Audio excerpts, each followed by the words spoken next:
जय माता दी। Welcome to all of you my study channel study with Santosh. आज हम लोग बात करेंगे रॉबर्ट के मर्टन के संरचनात्मक प्रकारवादी सिद्धांत के बारे में। आज का टॉपिक एमए समाजशास्त्र के साथ साथ समाजशास्त्र विषय से पीजीटी, यूजीसी नेट और असिस्टेंट प्रोफेसर की तैयारी कर रहे परीक्षार्थियों के लिए भी विशेष रूप से उपयोगी होगा। आज के इस टॉपिक पर चर्चा करने से पहले हम चाहेंगे कि आप अपने साथ एक कॉपी और एक पेन भी रख लें, जिससे जो भी ज़रूरी जानकारी आपको मिले उसे साथ साथ नोट करते चलें। तो आइए हम लोग शुरू करते हैं और जानने का प्रयास करते हैं कि आर के मर्टन का प्रकार्यवाद के बारे में क्या दृष्टिकोण है, क्या विचार है। मर्टन का जो प्रकार्यवाद के बारे में जो विचार हैं, उन्होंने अपनी प्रसिद्ध पुस्तक social theory and social structure में प्रकार्यवाद का उल्लेख किया है। प्रकार्यवाद के बारे में अपने विचारों को उल्लेखित किया है।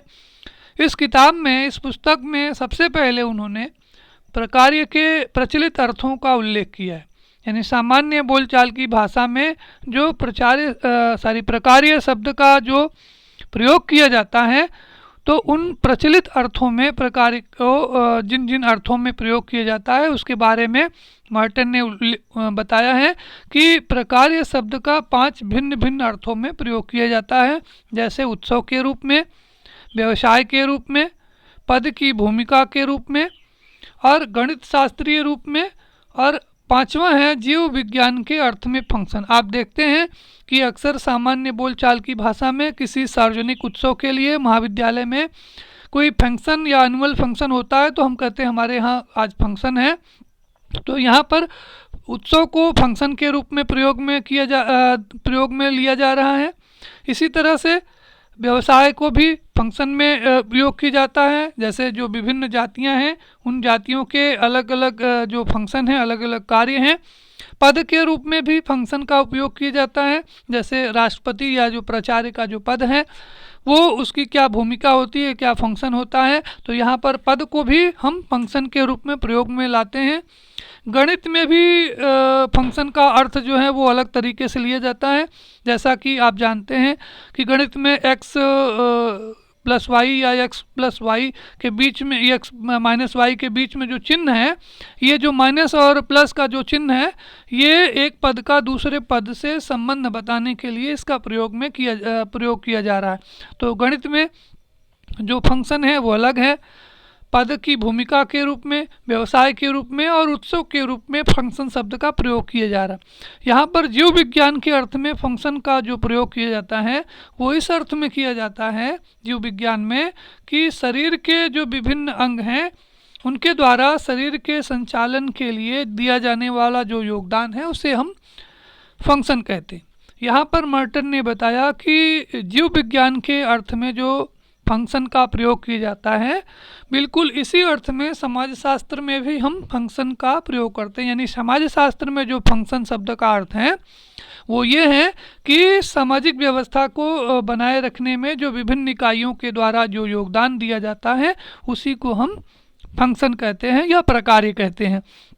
फंक्शन को या प्रकार्य को परिभाषित करते हुए मर्टन ने लिखा है कि प्रकार्य किसी इकाई का वह योगदान है जो सामाजिक व्यवस्था में अनुकूलन या सामंजस्य स्थापित करता है। तो इस तरह से मर्टन ने ये बताया कि प्रकार्य या फंक्शन का मतलब किसी इकाई के द्वारा किया जाने वाला ऐसा कार्य है जिससे कि सामाजिक व्यवस्था में अनुकूलन या सामंजस्य स्थापित होता है। तो किसी इकाई के द्वारा किया जाने वाला वह कार्य जिससे कि व्यवस्था में अनुकूलन और सामंजस्य स्थापित हो रहा है, तो उसके इस कार्य को हम प्रकार्य करते हैं। यहाँ पर मर्टन ने ये कहा कि यहाँ पर ये ध्यान देने योग्य बात ये है कि सामाजिक व्यवस्था से संबंधित जो प्रत्येक इकाई है वो सदैव प्रकार्य ही नहीं करती, यानी वो सामाजिक व्यवस्था को बनाए रखने के लिए हमेशा जो है वो उपयोगी कार्य ही नहीं करती, बल्कि उसके द्वारा जो कुछ कार्य हैं वो सामाजिक व्यवस्था के लिए अनुपयोगी भी होते। यानी जो ऐसा नहीं है कि सामाजिक व्यवस्था का निर्माण करने वाली जो प्रत्येक इकाई है वो सदैव प्रकार्य ही करती हैं, वो व्यवस्था को बनाए रखने में योगदान ही देती रहती हैं, बल्कि कभी कभी विशेष परिस्थितियों में सामाजिक व्यवस्था में उसके द्वारा कुछ ऐसे भी कार्य किए जाते हैं जिससे कि सामाजिक व्यवस्था में के अनुकूलन में, सामंजस्य में बाधा उत्पन्न होती है, या उसका जो कार्य है वो समय और परिस्थिति के अनुसार उपयोगी नहीं रह जाता है।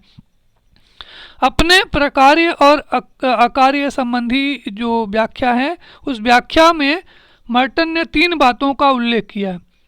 यहाँ पर हम समझते हैं कि आप प्रकार्य और अकार्य का अर्थ समझ गए होंगे।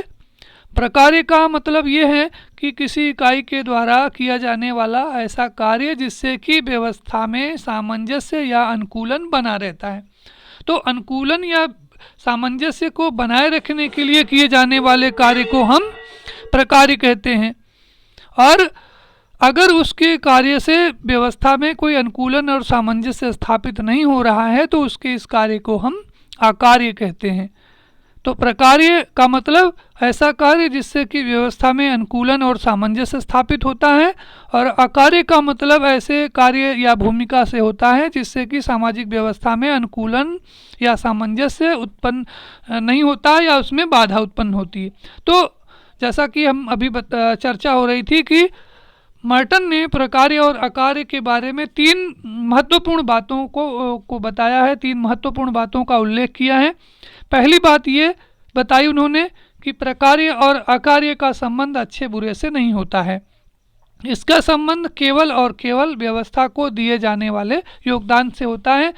कहने का आशय यह है कि प्रकार्य और अकार्य की जो अवधारणा है, इसका अच्छे बुरे से, उचित अनुचित से कोई लेना देना नहीं होता है। इसका संबंध सिर्फ इतना होता है कि प्रकार्य का मतलब ऐसे कार्य से होता है जो व्यवस्था में योगदान देता है, और अकार्य का मतलब ऐसे कार्य से होता है जिससे व्यवस्था में अनुकूलन उत्पन्न करने में बाधा उत्पन्न होती है। इसका अच्छा बुरा या उचित अनुचित से कोई लेना देना नहीं होता है। दूसरी जो महत्वपूर्ण बात बताई उन्होंने वो ये कि प्रकार्य एवं अकार्य की जो अवधारणा है वो गतिशील है, समय और परिस्थिति के साथ साथ जो है वो इस अवधारणा में परिवर्तन होता रहता है। एक इकाई के जो प्रकार्य हैं वो जरूरी नहीं है कि जो दूसरी व्यवस्था है उस दूसरी व्यवस्था में वही नियम प्रकार्य होंगे, ये आवश्यक नहीं है। यानी हमारी सामाजिक व्यवस्था में किसी इकाई के द्वारा जो कार्य योगदान दिया जा रहा है जिसको हम प्रकार्य से संबोधित कर रहे हैं, जरूरी नहीं है कि दूसरी सामाजिक व्यवस्थाओं में वही नियम उपयोगी हो या उसको प्रकार्य के रूप में देखा जाता हो। इसके अतिरिक्त तीसरी जो बड़ी बात उन्होंने बताई वो ये कि प्रकार्य और अकार्य की जो अवधारणा है वो एक साथ जुड़ी हो सकती है, यानी प्रकार्य और अकार्य साथ साथ हो सकते हैं। अभी तक हम लोग प्रकार्य और अकार्य को अलग अलग अर्थ में देखते हैं, यानी प्रकार्य का मतलब किसी इकाई के द्वारा योगदान दिया जा रहा है, और अकार्य का मतलब ये होता है कि उसके द्वारा सामाजिक व्यवस्था में बाधा उत्पन्न की जा रही है, उसके कार्य से बाधा उत्पन्न हो रही है। लेकिन मर्टन ने ये कहा कि किसी सामाजिक व्यवस्था का निर्माण करने वाली जो इकाई है वो प्रकार्य और अकार्य दोनों साथ साथ कर सकती, यानी वो प्रकार्य भी कर रही है और अकार्य भी कर रही। यहाँ पर ये थोड़ा सा अटपटा लगता है कि अगर उसके कार्य से व्यवस्था में व्यवस्था बन रही है, व्यवस्था में सामंजस्य स्थापित हो रहा है, तो फिर सामाजिक व्यवस्था में बाधा कैसे उत्पन्न होगी। एक उदाहरण के माध्यम से इस तथ्य को आप आसानी से समझ सकते हैं।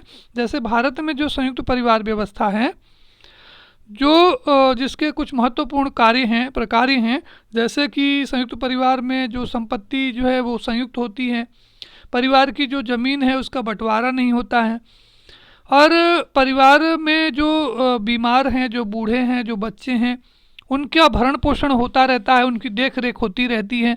और परिवार के माध्यम से, संयुक्त परिवार के माध्यम से जो हमारी संस्कृति है, जो हमारी परंपरा है, जो विरासत है, उसको हम एक पीढ़ी से दूसरी पीढ़ी तक हस्तांतरित करते रहते। तो इस तरह से आप देखेंगे कि संयुक्त परिवार जो है वो के जो कुछ महत्वपूर्ण प्रकार्य हैं, और इसके कारण ही भारतीय सामाजिक व्यवस्था में ये लंबे समय तक उपयोगी बनी रही। अब यहाँ पर देखिए कि संयुक्त परिवार जो व्यवस्था है वो प्रकार्य के साथ साथ कुछ अकार्य भी कर रही है। जैसे संयुक्त परिवार का एक मुखिया होता है, तो जो मुखिया होता है वो अपनी मर्जी से परिवार चलाता है। तो परिवार में, संयुक्त परिवार में मुखिया की जो स्वेच्छाचारिता है वो भी एक समस्या के रूप में देखा जाता है। इसके अतिरिक्त आप देखते होंगे कि संयुक्त परिवार में जो सदस्यों की संख्या अधिक होती है, तो सदस्यों की संख्या अधिक होने के कारण अक्सर उनके बीच में लड़ाई झगड़ा, वाद विवाद या तनाव होता रहता है, और इसी कारण से संयुक्त परिवार को कलह का केंद्र भी कहा जाता है। इसके अलावा जो संयुक्त परिवार का जो सबसे महत्वपूर्ण अकार्य है वो ये है कि संयुक्त परिवार जो है वो स्त्रियों के विकास में बाधा उत्पन्न करता है।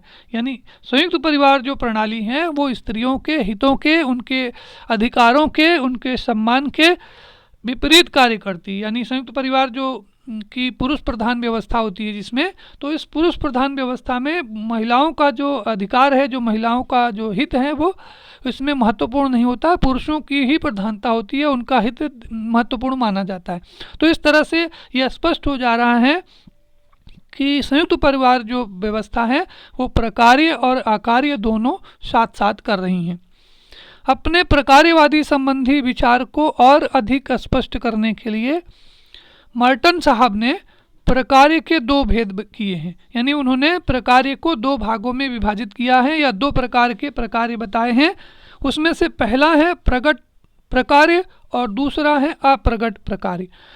प्रगट प्रकार्य को परिभाषित करते हुए उन्होंने कहा कि प्रगट प्रकार्य प्रत्यक्ष दिखाई पड़ने वाले वे परिणाम होते हैं जो सामाजिक व्यवस्था में अनुकूलन लाते हैं और सदस्यों के द्वारा मान्य और इच्छित होते हैं। यानी प्रगट प्रकार्य से मर्टन का आशय ऐसे प्रकार्य से था जो प्रत्यक्ष रूप से दिखाई पड़ते हैं और जिनके बारे में सदस्य जो हैं वो समूह के जो सदस्य होते हैं जो पूर्व निश्चित होते हैं, जो जिसके बारे में वो पूर्व अनुमान लगाए रहते हैं कि उनका ये परिणाम ऐसा आएगा।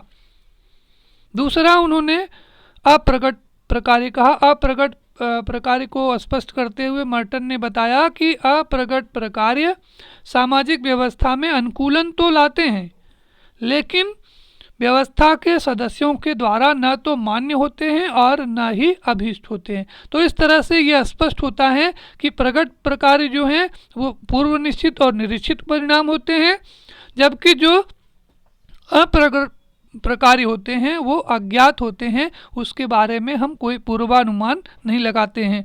एक उदाहरण के माध्यम से प्रगट प्रकार्य और अप्रगट प्रकार्य की अवधारणा को आप समझ सकते हैं। जैसे एक जो व्यक्ति है जो इंजीनियर बनना चाहता है, इंजीनियर बनने के लिए वो बीटेक की पढ़ाई कर रहा है, तो उसका जो प्रगट प्रकार्य होगा वो ये होगा कि वो इंजीनियर बनना चाहता है, पैसा कमाना चाहता है और समाज में एक अच्छी प्रतिष्ठा को हासिल करना चाहता है और इस उद्देश्य के लिए वो बीटेक की पढ़ाई कर रहा होता है। तो ये जो यहाँ पर उसका जो प्रगट प्रकार्य होगा, इंजीनियर बनना, पैसा कमाना या सामाजिक प्रतिष्ठा को हासिल करना, प्राप्त करना। अब इसके अलावा दूसरा एक प्रकार्य होता है जो अप्रगट प्रकार्य के बारे में मर्टन ने कहा कि जैसे एक इंजीनियर बनने के बाद वो व्यक्ति उस व्यक्ति का, उस लड़के का एक सुंदर लड़की से विवाह होगा, विवाह में उसको ढेर सारा पैसा मिलेगा, दहेज मिलेगा और जिसके द्वारा जो है वो ये दहेज मिलेगा या उसको अच्छी लड़की से उसका विवाह हो जाएगा या उसको एक ऐसे पद पर उसका अपॉइंटमेंट होगा जहाँ पर ढेर सारा उसको घूस मिलेगी, रिश्वत मिलेगी। तो इस बारे में उसने न तो कभी सोचा था और न इसके लिए उसने पढ़ाई ही की थी। यानी जो बीटेक की पढ़ाई उसने की थी वो इन कार्यों के लिए नहीं की थी जो अप्रगट हैं, जो अस्पष्ट हैं, अस्पष्ट हैं, जो निरीक्षित नहीं हैं, अभीष्ट नहीं हैं। तो ऐसे परिणामों के बारे में न तो उसने सोचा था और न ही उसके लिए उसने पढ़ाई की थी। तो पढ़ाई तो उसने केवल इंजीनियर बनने के लिए, पैसा कमाने के लिए और समाज में एक ऊंची अच्छी प्रतिष्ठा को प्राप्त करने के लिए पढ़ाई की थी। तो ये इस उदाहरण के माध्यम से आप प्रगट प्रकार्य और अप्रगट प्रकार्य की अवधारणा को समझ पाए होंगे। प्रगट कार्य और अकार्य के बारे में महत्वपूर्ण बात एक और इस मर्टन ने स्पष्ट की है। उन्होंने कहा कि प्रकार्य एवं अकार्य का जो संबंध है वो सामाजिक मूल्यों से होता है और समय परिस्थिति के साथ ये जो सामाजिक मूल्य हैं, समूह की जो आवश्यकताएं हैं वो परिवर्तित होती रहती हैं, बदलती रहती हैं। तो इस कारण से किसी इकाई का जो प्रकार्य है वो सदैव उपयोगी नहीं रहता है, वो परिस्थितियों के बदलने से, समूह की आवश्यकताओं में परिवर्तन होने से उसका जो कार्य जो उपयोगी था वो उपयोगी न रह करके उसका जो प्रकार्य था वो अकार्य में बदल जाता है। तो यहाँ पर ये ध्यान रखना जरूरी है कि प्रकार्य और अकार्य की जो अवधारणा है वो सामाजिक मूल्यों से जुड़ी हुई है, और मूल्यों में परिवर्तन होने के साथ साथ प्रकार्य और अकार्य के बारे में जो हमारा दृष्टिकोण है, जो धारणाएं हैं, वो भी परिवर्तित होती रहती हैं। तो जैसे हम आपको एक उदाहरण से बताएं कि जैसे बहुत साल पहले हमारे यहाँ पर्दा प्रथा थी, बाल विवाह का प्रचलन था, या विधवा विवाह का प्रतिबंध लगाया गया था। तो इस तरह से तमाम जो ये प्रथाएं थी जो उस समय की परिस्थिति और आवश्यकता के हिसाब से बनाई गई थी और उस समय ये उपयोगी थी। आज के वर्तमान समय में पर्दा प्रथा, बाल विवाह और जो है विधवा विवाह पर प्रतिबंध जैसी जो परंपराएं हैं, जो नियम हैं, वो अनुपयोगी हैं और वो एक अकार्य के रूप में परिवर्तित हो गए हैं। अब हम लोग चर्चा करते हैं प्रकार्य के बारे में। जो मर्टन का विचार है, तो मर्टन ने प्रकार्यवाद के बारे में जो पूर्व प्रचलित मान्यताएं हैं उनका खंडन किया है। मर्टन ने अपने से पहले जो प्रकार्यवाद के बारे में जो दृष्टिकोण है, जो विचारधाराएं हैं, उनकी आलोचना की है और प्रकार्यवाद की उपयोगिता को चुनौती दी है। यानी जो मर्टन से पहले जिन विद्वानों ने प्रकार्यवाद के को स्पष्ट करते हुए बताया था कि समाज की प्रकार्यात्मक एकता स्वयं सिद्ध कथन होती है और प्रकार्यवाद एक सर्वव्यापी अवधारणा है, और इसके अतिरिक्त प्रकार्य एक अनिवार्य सिद्ध कथन है। तो इन तीनों कथनों की, इन तीनों तर्कों की मर्टन ने इसकी आलोचना की है, इसको चुनौती दी है। उन्होंने कहा कि जैसे प्रकार्यवादियों का जो मानना है कि समाज की प्रकार्यात्मक एकता आवश्यक है, सामाजिक व्यवस्था को बनाए रखने के लिए उसकी निर्माणक इकाइयों के द्वारा प्रकार्य किया जाना आवश्यक होता है और इसके कारण से समाज की व्यवस्था, समाज की एकता बनी रहती है। लेकिन मर्टन ने यह कहा कि आज के आधुनिक समय में, आधुनिक जटिल समाज में ये जो प्रकार्यात्मक एकता है ये संदिग्ध है। यानी आज के आधुनिक समाजों में ये जो प्रकार्यात्मक एकता जो बनी रहती, प्रकार्य के माध्यम से सामाजिक व्यवस्था में जो एकता बनी रहती है, ये कहना उचित नहीं है या इसकी जो प्रामाणिकता है वो संदिग्ध हो जाती है। जैसे एक उदाहरण के माध्यम से हम आपको बताएं, सामान्य धारणा है कि धर्म जो है वो समाज को संगठित करता है, व्यक्ति को जो है वो व्यक्ति पर प्राथमिक नियंत्रण स्थापित करता है और उसका समाजीकरण करता है। तो यानी धर्म को एक उपयोगी प्रकार्य के रूप में देखा जाता है।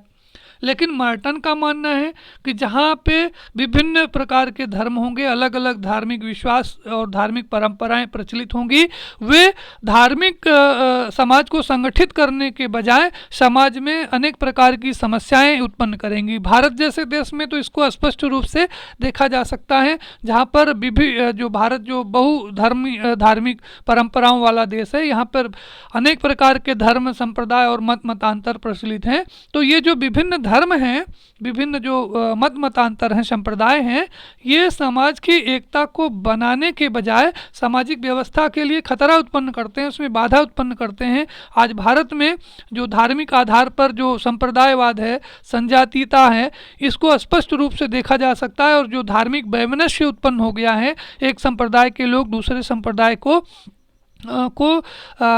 नष्ट करने पर लगे हुए हैं, उनकी तो इस तरह से जो ये धार्मिक जो विभिन्नता है वो भारत में सामाजिक संगठन को नष्ट कर रही है या भारत में सामाजिक संगठन को बाधित कर रही है, समाज की एकता के लिए खतरा उत्पन्न कर रही है। इसी तरह से अक्सर जो प्रकार्यवादी हैं वो ये मानते हैं कि समाज के किसी एक भाग में अगर कोई परिवर्तन होता है तो आगे अन्य भागों में भी स्वाभाविक परिवर्तन उत्पन्न हो जाता है। यानी जो प्रकार्यवादी हैं उनका ये मानना है कि समाज के किसी एक भाग में अगर कोई परिवर्तन होता है तो उसका असर दूसरे भागों के ऊपर पड़ता है और उसमें स्वतः परिवर्तन उत्पन्न हो जाता है। मर्टन मानते हैं कि ये शोध का विषय है और इसके बारे में हम पहले से ही निश्चित नहीं कर लेना चाहिए कि इसका असर दूसरे इकाइयों पर पड़ेगा ही पड़ेगा। क्या असर पड़ेगा, कितना असर पड़ेगा, इसके बारे में हम निश्चितता पूर्वक कुछ नहीं कर सकते। और आधुनिक समय में, वर्तमान समाज में जो सामाजिक संस्थाएं हैं वो पहले जैसी नहीं रह गई हैं। उनमें काफ़ी मात्रा में आत्मनिर्भरता आ गई है, स्वावलंबन आ गया है। इसलिए हम ये कहें कि सामाजिक व्यवस्था के किसी इकाई में कोई परिवर्तन होगा तो उसका असर दूसरी इकाई के ऊपर भी पड़ेगा, ये आवश्यक नहीं है। दूसरी जो आलोचना करते हैं मर्टन, वो ये कि जो प्रकार्यवादियों का जो मत है कि प्रकार्यवाद एक सर्वव्यापी कथन है, इसकी आलोचना करते हैं। मर्टन कहते हैं कि इस प्रकार का जो विचार है वो अपरिपक्व है, गलत है।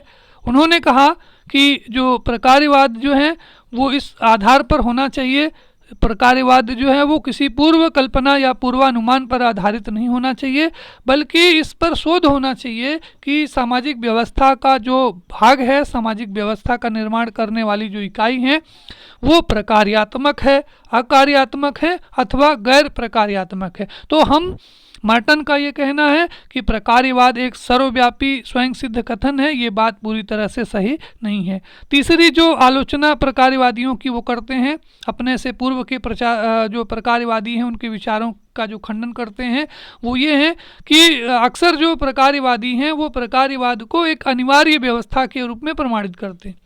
वो ये मान कर चलते हैं कि सामाजिक व्यवस्था के लिए, व्यक्ति के लिए, समाज के लिए प्रकार्य एक अनिवार्य दशा है।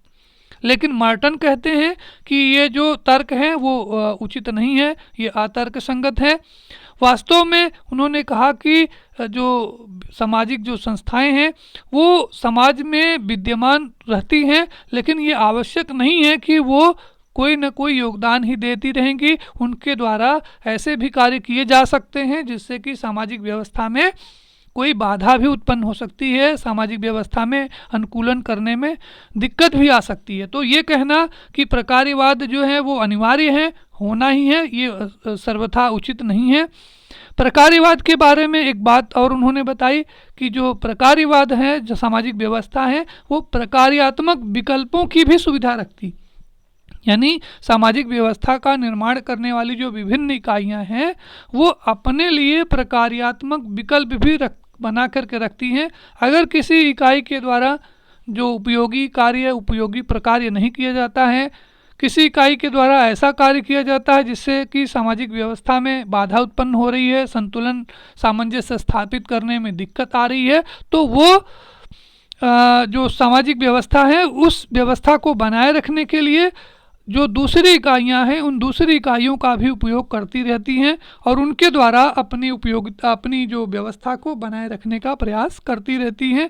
तो ये जो आधुनिक समाज में जो कोई भी संस्था है वो किसी संस्था पर पूरी तरह से निर्भर नहीं होती है, वो एक वैकल्पिक व्यवस्था, एक ऑप्शनल सिस्टम बना के रखती है कि अगर मान लीजिए कोई इकाई अपने कार्य को ठीक प्रकार से न करे या नहीं कर पा रही है तो ऐसी दशा में समाज की जो एकता है वो बनी रहे, इसके लिए वो कुछ न कुछ विकल्प बनाए रहती है और उन्हीं विकल्पों का प्रयोग करते हुए वो प्रकार्यात्मक एकता को स्थापित करने का प्रयास करती है। अंत में जो मर्टन ने ये कहा कि समाज में जो प्रकार्यात्मक एकता है, सर्वव्यापी प्रकार्यवाद है और इसकी जो अनिवार्यता संबंधी जो कथन है वो सिर्फ विश्वास की वस्तु है, इसके अतिरिक्त कुछ नहीं है। अंत में हम ये कह सकते हैं कि मर्टन ने जो प्रकार्यवाद के बारे में जो अपने विचार दिए हैं उसके आधार पर उन्होंने कहा कि हमें पूर्व मान्यताएं बना करके आगे बढ़ने की बजाय उसकी जगह पर शोध और अनुसंधान का प्रयोग करना चाहिए और शोध और अनुसंधान के माध्यम से हम सामाजिक जो व्यवस्था का निर्माण करने वाली जो विभिन्न इकाइयां हैं उनके योगदान को, उनके प्रकार्य का अध्ययन किया जाना चाहिए, उनका पता लगाया जाना चाहिए। तो इस तरह से आज की चर्चा के माध्यम से, आज के इस वीडियो के माध्यम से आशा है कि आप प्रकार्यवाद के बारे में मर्टन के विचारों को समझ पाए होंगे। उन्होंने जो प्रकार्यवाद की प्रकार्य शब्द की जो प्रचलित अवधारणा है, प्रचलित अर्थों में जो इसका प्रयोग किया जाता है, इसका उल्लेख किया। उन्होंने प्रकार्य के बारे में, प्रकार्य और अकार्य के बारे में 3 जो महत्वपूर्ण बातों का उल्लेख किया और इसके साथ साथ मर्टन ने प्रकार्यवाद को 2 भागों में बांटा है, प्रकार्य को 2 भागों में बांटा, जिसमें एक को प्रकट प्रकार्य और दूसरे को अप्रकट प्रकार्य कहा। तो इस तरह से मर्टन ने प्रकार्यवाद को एक नए तरीके से, एक नए दृष्टिकोण से परिभाषित करने का, स्पष्ट करने का प्रयास किया। तो इस कारण से जो मर्टन का जो प्रकार्यवाद के बारे में जो दृष्टिकोण है वो अपने पूर्व जो प्रचलित दृष्टिकोण है, जो पूर्व जो मान्यताएं हैं, उन मान्यताओं से, उन दृष्टिकोणों से बिल्कुल भिन्न है।